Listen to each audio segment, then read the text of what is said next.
အောက်ချက်ကိုကျွန်တော်တင်မယ်အောက်ချက်ချိန်မယ်နော်ဒီတိုင်းချိန်ပြီးဆိုတော့ဒီတိုင်းတိတ်ပြီးချိန်ရမလို့အဲ့ဆိုဒီဟာလေးနဲ့အရင်ကျွန်တော်တို့စပြီးတော့ပေါ်ချောင်းလိုက်မယ်3ကန်နေတယ်ဒီမှာ3ကန်တာအဲ့ချောင်းလိုက်တာနဲ့နေပြီးတော့ဆက်ချင်းနေပြီးတော့အောက်ချက်ကိုဖမ်းလို့ရမယ်ဆက်ချင်းနေလို့ရမယ်နော်ဒါလေးနဲ့အရင်ကနူးချောင်းမယ်ပြီးတော့မှဒီကျွန်တော်ရဲ့ဒီမှာရှိတဲ့ eyepiece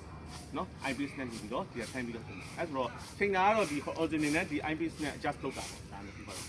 ပထမဆုံးသူကတော့ဒီအောက်မှာရှိတဲ့ foot screw တွေနော်ဒါကြတော့ foot screw လို့ခေါ်တယ်နော်ဒါကြတော့အရင် foot screw နေပြီးတော့အပေါ်ကိုအရင်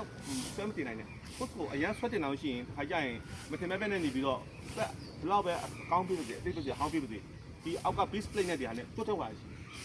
ပြီးတော့ပြန်ထည့်ရကြတော့ဒီဟာကိုနေပြီးတော့ဒီ foot screw အလဲဆန်ဆန်လေးကိုလှည့်ပြီးတင်